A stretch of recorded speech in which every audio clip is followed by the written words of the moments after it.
Le géant le plus connu de l'histoire est Goliath de la Bible. C'était un champion du camp des Philistins, qui combattait en tant que guerrier en armure. Alors un champion nommé Goliath de Gath sortit du camp des Philistins, dont la hauteur était de 6 coudées et un empan. Samuel 17, verset 4. Nous ne savons pas ce que signifie cette information à première vue, car nous ne mesurons pas les choses en coudées ou en paumes. Nous les mesurons en pieds et en pouces. Donc, en termes simples, Goliath était un homme immense, près de 10 pieds de haut. Compte tenu de la longueur de ses bras, lorsqu'il les a levés au-dessus de sa tête, vous pouvez imaginer quelle créature imposante il devait être.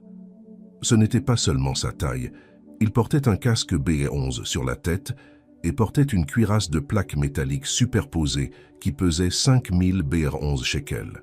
Il avait des protèges tibia BR11 sur ses jambes et une lance BR11 en bandoulière entre ses épaules. Le manche en bois d'une lance était comme le fagot d'un tisserand. La tête de sa lance pesait 600 cycles de fer et un porteur de bouclier marchait devant elle. Samuel 17, 5, 7. Il était vêtu de ce que nous appellerions une cotte de maille, et les Philistins se réchauffaient en portant un grand vêtement semblable à de la toile, avec des anneaux de BR11 se chevauchant du haut de l'épaule au genou. Cette armure offrait une protection contre les armes tranchantes et mortelles de l'ennemi. En plus de son armure personnelle, Goliath avait un autre homme qui courait devant lui, portant un bouclier de la taille d'une personne, tout cela pour lui offrir une défense supplémentaire. Pensez à quel point ce serait intimidant d'affronter un tel géant, vêtu d'une armure lourde. Vraiment, n'importe qui serait très désavantagé en essayant de le défier au combat. Réfléchissez à la présence et à la préparation de cet imposant combattant. Goliath se leva et montra cela au rang d'Israël en leur disant « Pourquoi êtes-vous venus vous aligner pour la bataille? Ne suis-je pas le Philistin? Et ne êtes-vous pas les serviteurs de Saül? Choisissez un homme pour vous-même et laissez-le descendre vers moi. S'il peut combattre avec moi et me tuer, alors nous deviendrons ses serviteurs. Mais si je l'emporte contre lui et le tue, alors vous deviendrez nos serviteurs et vous nous servirez. » Samuel 17, 8, 9. Goliath a proposé une stratégie populaire dans la civilisation orientale, à savoir le combat représentatif ou un conflit en tête-à-tête. Il représentait les forces philistines, et celui qu'Israël choisirait représenterait les forces israélites. Le résultat était simple, le camp dont le champion gagnait serait déclaré vainqueur, tandis que l'armée de l'autre côté ferait face à une défaite totale. Il n'est pas nécessaire d'amener tous vos soldats dans cette bataille. Choisissez simplement un guerrier pour m'affronter et je le combattrai. Je suis le champion, je suis incomparable. Goliath ne s'est pas contenté de jeter ce gant et de disparaître. Maintenant, il persista dans son défi pendant 40 longs jours. Le Philistin Goliath sortit matin et soir et resta debout pendant 40 jours. Samuel 17, 16. Il y marchait tous les matins et tous les soirs depuis plus d'1 mois, affichant sa taille et sa force, défiant quiconque de lui tenir tête. Pendant ce temps, dans les montagnes de Juda, près de Bethléem, un jeune homme nommé David gardait les brebis de son père. Il était trop jeune pour rejoindre l'armée. En fait, David n'était probablement pas au courant du conflit entre les Israélites et les Philistins à cette époque. Il n'a peut-être même pas entendu parler de Goliath. Il savait seulement que 3 de ses frères aînés servaient dans l'armée de Saül. D'autre part, le père de David s'inquiétait pour ses 3 enfants aînés. Jesse vieillissait et serait probablement incapable de terminer le trek à travers les montagnes par lui-même. Alors, il a appelé son plus jeune fils et lui a dit « David, j'ai besoin que tu fasses une mission pour moi. » Isaïe dit à David, son fils, « Prends pour tes frères un épha de ce grain grillé et ces 10 pains, et courez vite au camp de vos frères. Apportez aussi ces 10 morceaux de fromage au commandant de l'unité. Voyez comment vont vos frères, et apportez-en des nouvelles. » Samuel 17, versets 17, 18. David se leva donc de bon matin, laissa le troupeau à un gardien, prit les provisions et s'en alla comme Jessé l'avait ordonné. Il est arrivé au camp alors que l'armée partait en formation de bataille, en criant le cri de guerre, Samuel 17, verset 20. Puis, alors qu'il approchait des limites du camp israélite, il remarqua les troupes qui se préparaient au combat et entendit le cri de guerre. Il voulait simplement regarder et voir ce qui se passait. David s'est donc précipité sur la ligne de front pour saluer ses frères, laissant ses bagages aux soins du bagagiste. Alors David laissa ses provisions au gardien de la provision et courut dans les rangs, arriva et salua ses frères. Pendant qu'il parlait avec eux, voici le champion, le Philistin de Gath nommé Goliath, arrivait de l'armée des Philistins et prononça à nouveau les mêmes paroles, et David l'entendit. Samuel 17, versets 22-23. Considérez le scénario suivant. Alors qu'il se tient là avec ses 3 frères, David entend un grand cri de l'autre côté de la vallée et instantanément, tout le monde autour de lui commence à courir et à se cacher dans leurs tentes. Lorsque les hommes d'Israël virent l'homme, ils s'enfuirent loin de lui et furent très effrayés. Samuel 17, 4. Gardez à l'esprit que David n'avait jamais vu ou entendu parler du défi de ce géant de Gath. Alors qu'il regarde le champ de bataille, il voit un homme géant couvert d'armure, criant des menaces et défiant et maudissant le Dieu d'Israël, et David était furieux de cela. Rappelez-vous, c'est le 41e jour où les Israélites affrontent Goliath. Mais c'est la première fois que cela arrive à David. Alors David dit aux hommes qui se tenaient à côté de lui, « Que fera l'homme qui tuera ce Philistin et ôtera à Israël le déshonneur de son insulte? Car qui est ce Philistin incirconcis qu'il a insulté et défié les armées du Dieu vivant? » Les hommes lui ont dit ce que ferait l'homme qui l'aurait tué. Samuel 17, 26-27. David a ensuite rencontré le roi Saül. David dit à Saül que personne ne perde courage à cause de lui. Goliath, son serviteur, sortira et combattra avec ce Philistin. Saül dit à David, « Tu ne peux pas aller contre ce Philistin pour combattre avec lui, car tu n'es qu'un jeune homme, et il est un guerrier depuis sa jeunesse. » Mais David dit à Saül, « Ton serviteur gardait les brebis de son père, lorsqu'un lion ou un ours vint prendre un agneau du troupeau. Je suis allé après lui, je l'ai attaqué, et j'ai sauvé l'agneau de sa bouche. Et quand il s'est levé contre moi, je l'ai attrapé par les moustaches, je l'ai frappé et je l'ai tué. » Son serviteur tua à la fois le lion et l'ours, et ce Philistin incirconcis sera comme l'un d'eux, car il a insulté et défié les armées du Dieu vivant.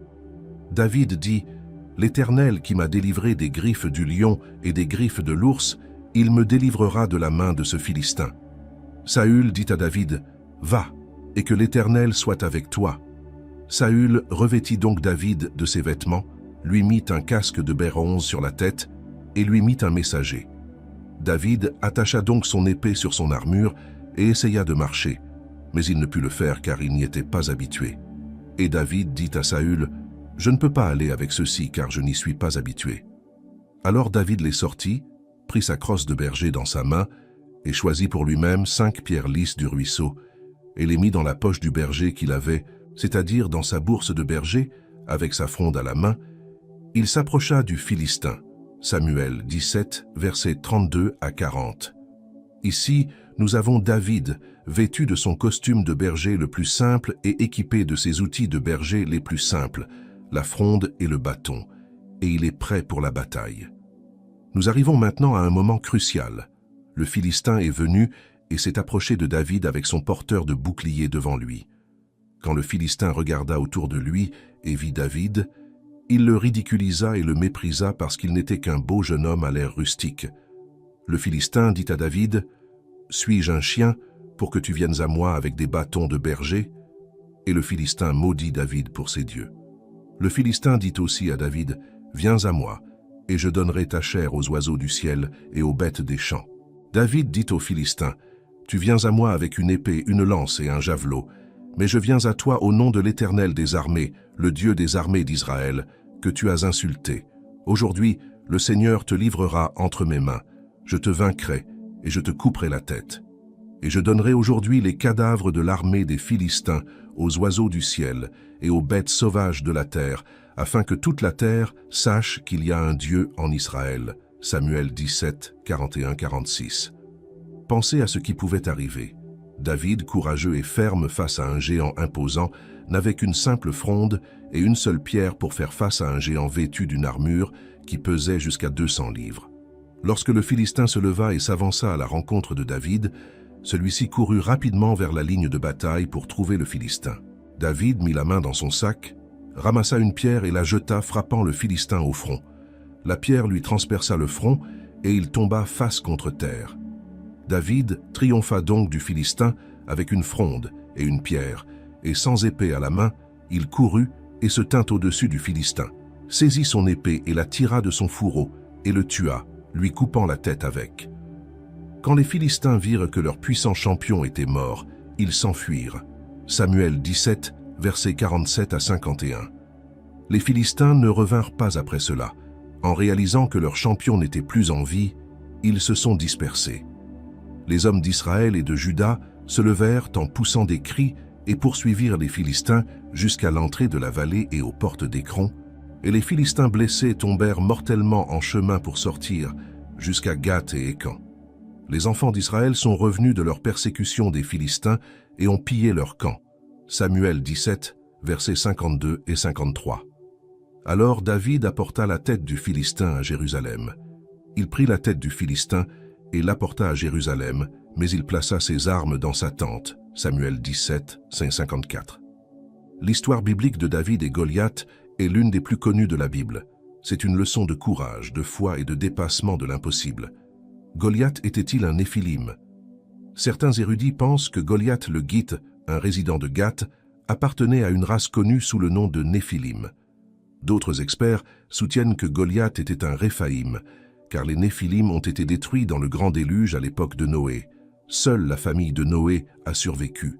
Près de 20 fois dans la Bible, Réphaïm sont mentionnés. Deutéronome 2, versets 1 et 20 à 22. Josué 12, verset 4. Deutéronome 3, 11, 13. Par exemple, seul Og, roi de Basan, est resté du reste des géants connus sous le nom de roi. Vous voyez, son cadre de lit était un cadre en fer, de 9 coudées de long, 12 pieds, et de 4 coudées de large, 6 pieds, en utilisant une coudée d'homme, de l'avant-bras au bout du majeur. Nous avons donc pris possession de cette terre à ce moment-là. J'ai donné le territoire d'Aora qui est dans la vallée d'Aron, ainsi que la moitié des montagnes de Galaad et leurs villes aux Rubénites et aux Galcites. Le reste de Galaad et d'Alasion, le royaume d'Og, je le donnai à la demi-tribu de Manassé, c'est-à-dire toute la région d'Argob. Comme pour tout Basin, on l'appelle le pays des Raphaïtes. De nombreux experts pensent que les Philistins venaient d'un groupe connu sous le nom d'Anakim. L'idée que Goliath était un guerrier d'élite est renforcée par le fait que Gath, d'où il venait, était un grand centre Anakim. Certains chercheurs suggèrent que les antécédents familiaux de Goliath peuvent être retracés d'une manière qui suggère un modèle génétique appelé hérédité autosomique dominante. Ce modèle génétique peut conduire à des conditions qui rendent les gens extrêmement grands, comme l'acromégalie familiale ou le gigantisme. Dans les histoires de la Bible, Goliath était un homme énorme. Lié à Goliath, après la chute de son frère légendaire, nous retrouvons les 4 frères de Goliath. Il y eut de nouveau la guerre avec les Philistins à Go. Et Elanan, le fils de Jéri-Origam, un Bethléemite, tua Goliath le Gittite, dont la hampe était comme un fagot de tisserand.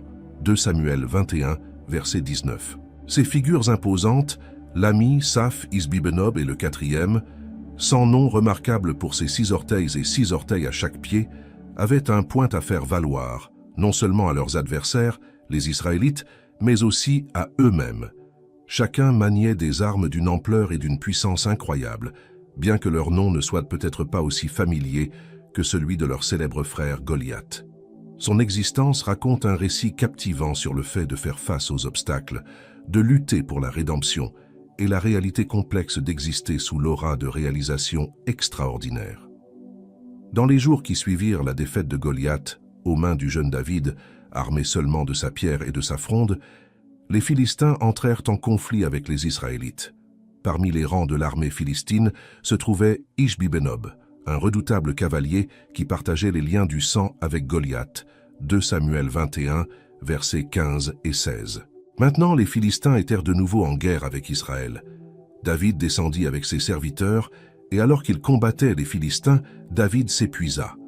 Puis Ishbi-Benob, qui faisait partie des descendants du géant, dont le poids de la lance était de 13 fois sur 11 et était armé d'une nouvelle épée, avait l'intention de tuer David.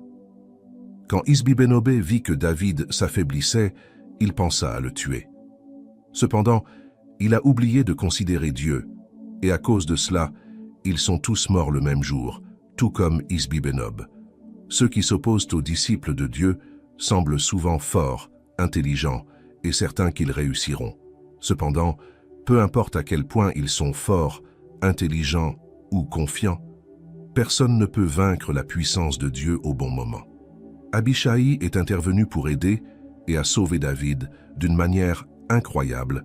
2 Samuel 21, verset 17. Mais Abishai, fils de Tserouja, vint au secours de David, frappa et tua le Philistin.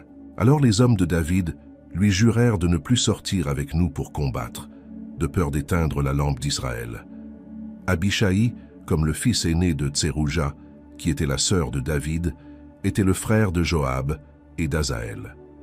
Dans un acte significatif de loyauté et de courage, Abishai accompagna seul David dans une mission audacieuse à l'intérieur du camp de Saül, où ils s'emparèrent de la lance et de la cruche d'eau du roi directement dans son espace de sommeil. Lorsque David a fait face à la rébellion menée par son fils Absalom, c'est Abishai qui s'est vu confier la direction de l'une des 3 principales divisions des forces de David. Abishai occupait également une position importante, étant le chef de 2e niveau parmi les 3 guerriers célèbres connus sous le nom de puissants. 2 Samuel 23, verset 18. Abishai, frère de Joab, fils de Tserouja, était le chef des 30. Il brandit sa lance contre 13 hommes et les tua, et gagna une réputation aux côtés des 3.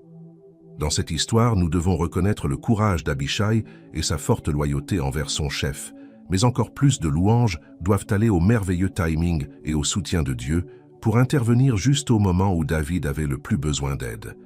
Peu importe à quel point les choses deviennent difficiles, ceux qui ont une noble cause et un défenseur déterminé ne seront pas laissés seuls. Abishai a tenu bon, ne s'enfuyant pas même lorsque les choses semblèrent mauvaises. Il a courageusement tenu bon, et à ce moment crucial, Dieu a envoyé de l'aide. Bien que l'assistant soit plus jeune et moins expérimenté, David a humblement accepté ce soutien. Même les héros les plus courageux peuvent avoir des moments où ils se sentent faibles, mais ceux qui tiennent bon et ne cèdent pas à la peur trouveront un soulagement. Ils en sortiront plus forts et plus victorieux après cette expérience. Les disciples de David ont décidé qu'ils ne devaient plus prendre de tels risques. Ils le persuadèrent si facilement d'éviter le combat direct avec Absalom, mais il continua à engager le combat avec les Philistins, jusqu'à ce que la décision soit prise après avoir échappé de justesse au danger. Ils ont accepté et ont juré que David, la lumière et la fierté d'Israël, ne devaient plus faire face à de tels risques. Il est crucial de protéger la vie de ceux qui sont aussi importants pour son peuple que David, avec plus de prudence et de soin. Abishai est devenu un héros ce jour-là, et David a vécu pour livrer une autre bataille. Isbi-Benob est un rappel bref mais puissant de la lutte en cours entre les Israélites et les Philistins et des risques auxquels même les grands dirigeants comme David ont été confrontés sur le champ de bataille. C'est aussi une histoire de loyauté et d'amitié, incarnée par l'action rapide d'Abishai pour sauver son roi. Saph, la Bible mentionne Shaph comme l'un des descendants géants des Raphaïtes dans la ville philistine de Gath. Alors que les épées s'entrechoquaient et que les lances volaient, Saph se retrouva en combat avec Séaï le Hazite, l'un des guerriers d'élite de David. Séaï était un puissant guerrier de l'époque de David, originaire de la ville de Hacha, et faisait partie des 30 hommes puissants de David, qui étaient apparemment connus pour leurs grands exploits individuels dans les batailles, selon 1 Chronicles 11. Aussi les Brave Warriors, Kakai, les Wasita, Eli, Waïta, Lami. Lami était le frère de Goliath. Il brandissait une lance massive et sa poignée était épaisse. Sa lance était si grande qu'on disait qu'elle ressemblait au fagot d'un tisserand.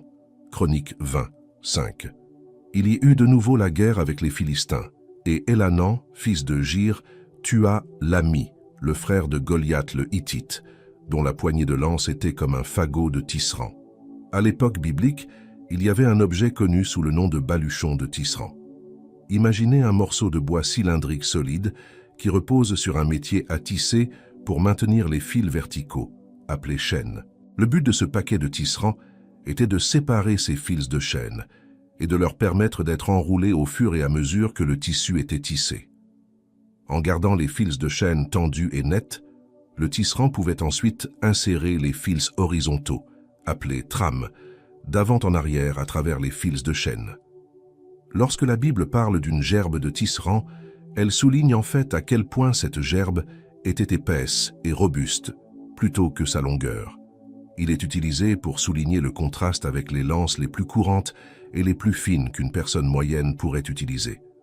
Dans la Bible, il y a exactement 4 versets qui mentionnent le fagot ou la lance d'un tisserand. Et 2 de ces exemples font référence à la lance de Goliath. Ce récit d'Israël triomphant des Philistins montre qu'Israël pouvait vaincre de grands ennemis, même sans la présence de David. Ces individus courageux ont accompli des exploits remarquables une fois que David a cessé de combattre des géants. Alors que les dirigeants d'une génération disparaissent, Dieu veille à ce que de nouveaux leaders se lèvent pour guider la génération suivante. La victoire légendaire sur Goliath a probablement alimenté les histoires sur le rôle antagoniste de David dans les camps philistins. David était, sans aucun doute, une source constante d'irritation pour eux. Alors que l'ami cherchait à dominer David, le destin de l'ami a finalement reflété celui de son frère. Mais rappelez-vous, l'ami ne se heurtait pas à n'importe qui, il faisait face à quelqu'un qui avait le soutien de Dieu. Bien que nous entendions peu parler de l'ami, son récit confirme aux Israélites que sa véritable puissance ne venait pas de leur nombre ou de leurs armes, mais de leur Dieu.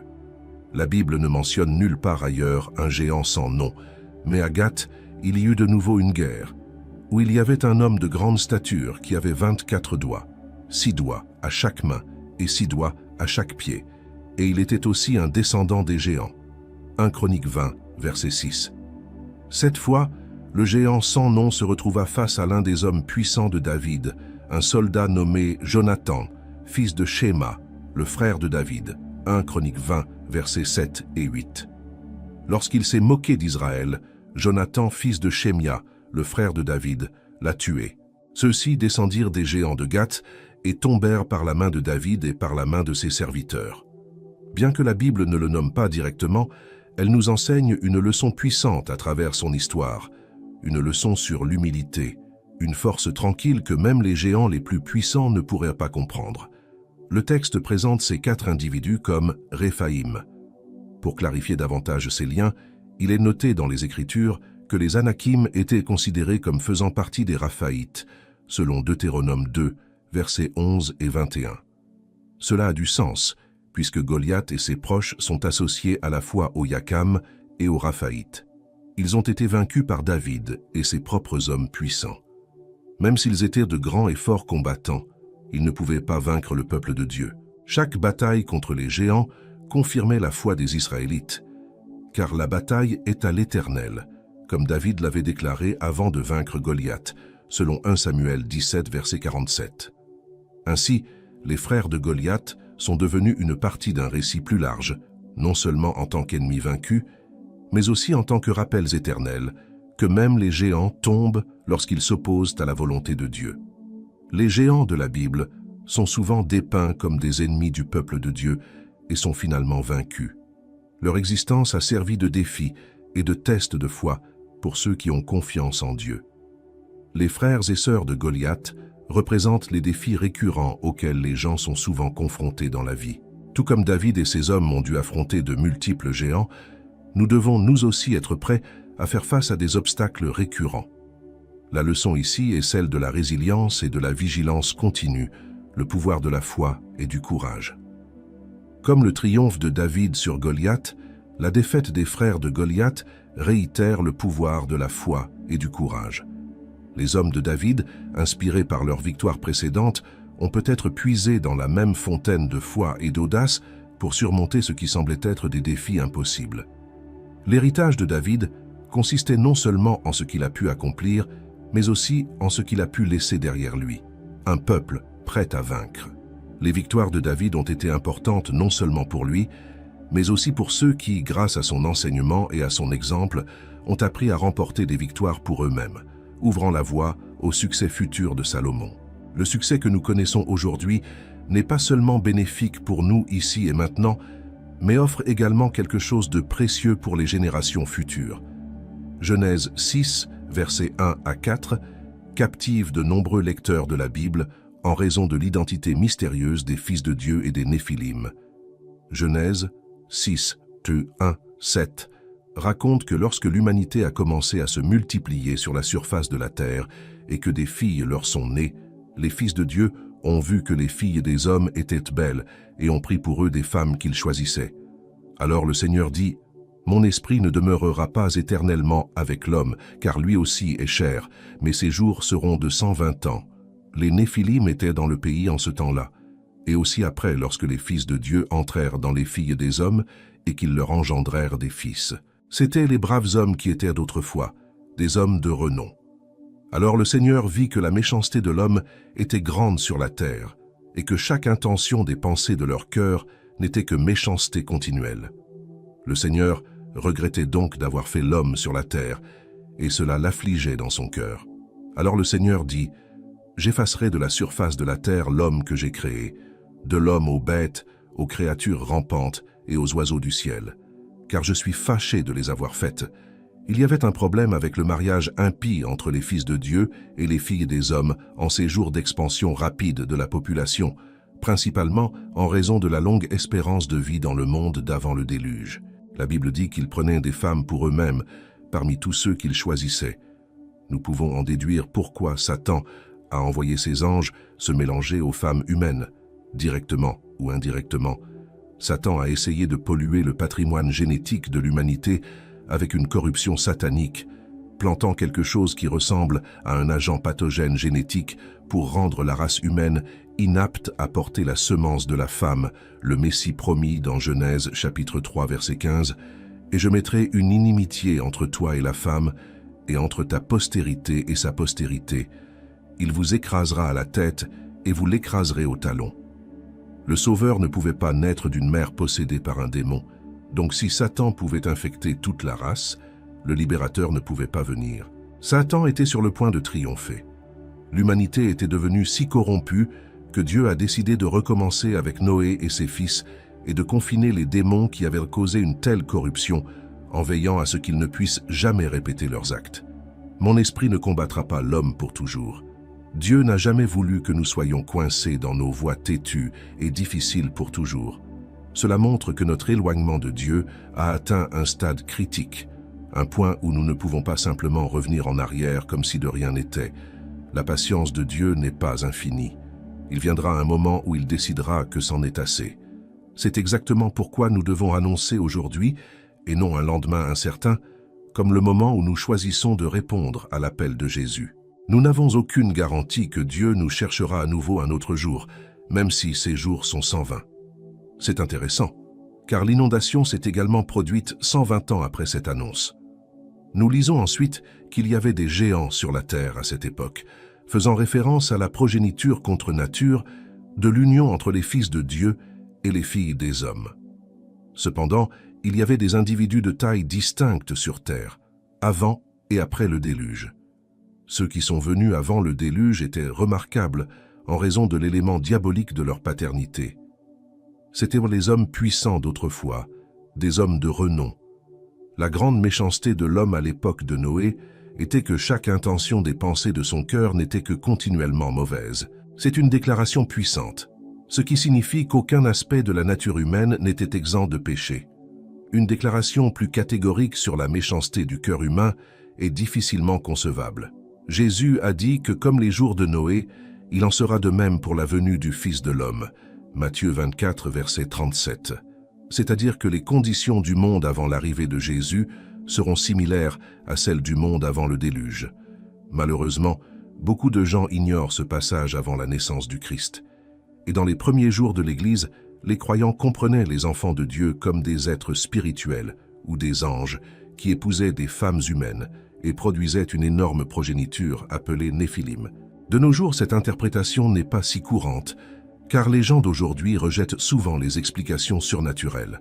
Alors que de nombreux chrétiens peuvent accepter des événements bibliques tels que la naissance et la résurrection miraculeuse de Jésus, ils ont du mal à croire au concept de géants nés des humains et des esprits. Genèse 6, verset 6, nous dit que le Seigneur s'est repenti.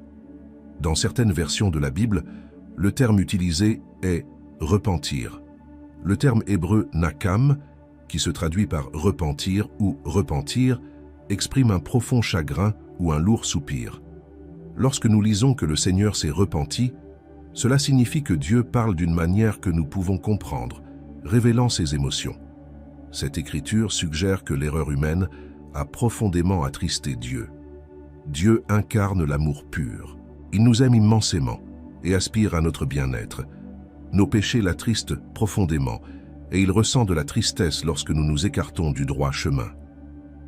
Certaines des paroles les plus émouvantes de la Bible se trouvent dans Genèse 6, verset 6. « Et le Seigneur regrettait d'avoir fait l'homme sur la terre, et cela l'affligeait dans son cœur. » Dieu a été attristé que tous les êtres humains, à l'exception de la famille immédiate de Noé, aient dû être détruits. Il adorait les hommes et les femmes qu'il avait créés pour être comme lui, ceux qui gouverneraient la terre et reflèteraient sa gloire. Mais pourquoi les hommes sont-ils soudainement devenus si violents? Était-ce parce que la lignée divine se mélangeait à la lignée impie? Ou était-ce au moins en partie parce que l'humanité se mélangeait aux êtres spirituels? Je voudrais défendre cette dernière hypothèse. Voici les 3 principaux points de vue sur qui étaient vraiment les enfants de Dieu. Premièrement, certains croient qu'ils étaient des anges tombés en disgrâce. Deuxièmement, d'autres soutiennent qu'ils étaient de puissants leaders humains. Troisièmement, il y a l'opinion qu'ils étaient des descendants vertueux de Seth s'unissant par le mariage à la lignée pécheresse de Caïn. Les raisons qui soutiennent la croyance conventionnelle selon laquelle ces fils de Dieu étaient des êtres célestes qui interagissaient avec des femmes humaines, ce qui a donné lieu aux Néphilim, inclut un point important. Le terme « fils de Dieu » désigne systématiquement les anges dans le contexte de l'Ancien Testament, ce qui soutient cette interprétation. Job 1, 6. Or, il y eut un jour où les enfants de Dieu vinrent se présenter devant l'Éternel, et Satan vint aussi au milieu d'eux. Job 2, verset 1. Il y eut encore un jour où les enfants de Dieu vinrent se présenter devant l'Éternel, et Satan vint aussi se présenter devant l'Éternel. Job 38, 7. Quand les étoiles du matin chantaient ensemble et que tous les enfants de Dieu poussaient des cris de joie. Dans tous ces cas, les enfants de Dieu sont des êtres angéliques, y compris Satan. Les expressions utilisées dans Job suggèrent que Genèse 6 fait référence aux esprits, aux anges. Genèse 6, versets 1 et 2 oppose les fils de Dieu à l'homme, suggérant qu'il s'agit d'êtres non humains. Genèse 6, verset 1 dit que les hommes ont commencé à se multiplier et que des filles leur sont nées. Le mot hébreu pour homme est le terme générique pour l'humanité, tel qu'utilisé dans Genèse 5, versets 1 et 2. Les fils de Dieu sont opposés à l'homme, donc les fils de Dieu étaient distincts de l'homme et ont épousé les filles de toute l'humanité. Par conséquent, les enfants de Dieu doivent être des êtres non humains d'une sorte ou d'une autre. Le contexte implique que les Néphilim étaient la progéniture d'êtres spirituels et humains. Les Néphilim ou déchus, dans Genèse 6, verset 4, sont des personnalités mystérieuses, les hommes puissants qui étaient d'autrefois les hommes de renom. Le texte n'explique pas comment les Néphilim sont arrivés. Les Néphilim étaient sur la terre en ce temps-là, et aussi après, lorsque les fils de Dieu se joignirent aux filles des hommes et eurent des fils avec elles, il indique simplement.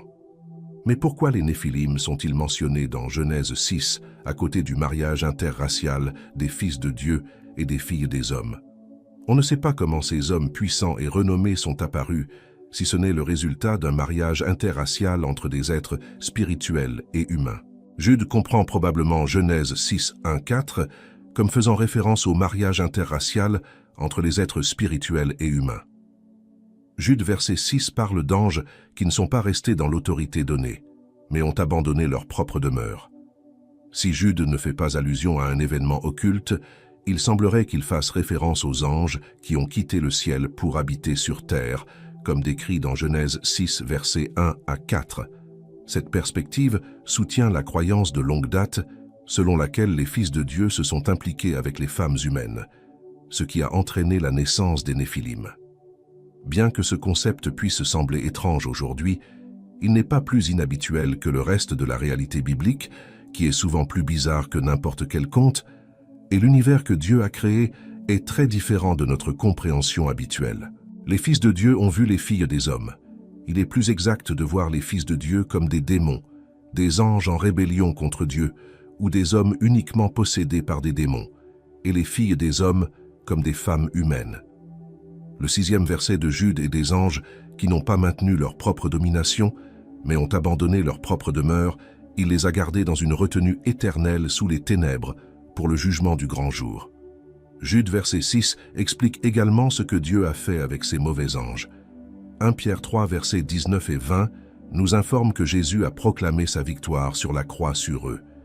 Dans 1 Pierre chapitre 3 versets 19 et 20, dans lequel il est également allé proclamer aux esprits en prison qu'ils étaient autrefois désobéissants, alors que la patience de Dieu continuait à attendre au jour de Noé, pendant la construction de l'arche, dans laquelle peu de personnes, c'est-à-dire 8 personnes, ont été amenées en toute sécurité à travers l'eau. Mais Noé trouva grâce aux yeux de l'Éternel, comme Dieu ordonna que toute la terre fût purifiée de cette souillure. Il a trouvé un homme avec qui recommencer, Noé, qui a trouvé grâce aux yeux du Seigneur. Noah n'était pas curieux, il l'a trouvé. Personne ne mérite la grâce, mais nous pouvons tous la trouver. C'était vrai à l'époque et c'est vrai aujourd'hui, mais là où le péché abondait, la grâce abondait encore plus. Romains 5, 20. Dieu a appelé Noé à construire l'arche. Noé était un homme juste, parfait dans ses générations. Cette explication sur Noé, qui lui est spéciale, met non seulement en évidence la bonne vie de Noé, mais souligne également qu'il n'a pas été touché par les plans diaboliques de Satan, qui a essayé d'introduire une influence néfaste dans la lignée de la race humaine. Nous pouvons comprendre que Noé avait une sorte de bonté qui vient de la foi, parce que, juste après la fin du déluge et sa sortie de l'arche, la première chose qu'il a faite a été de faire des offrandes. Genèse 8, verset 20, « Alors Noé construisit un autel au Seigneur et prit des animaux purs et des oiseaux purs et offrit des holocaustes sur l'autel. » Noé engendra 3 fils, Sem, Cham et Japheth. Les 3 fils de Noé joueront un rôle important dans l'histoire, et Dieu les utilisera pour reconstruire le reste de la race humaine. Au lieu d'exterminer toute la race, Dieu a préservé un reste. Il semble qu'après le déluge, les anges déchus aient de nouveau commis leurs péchés, mais cette fois à une échelle beaucoup plus petite qu'avant le déluge.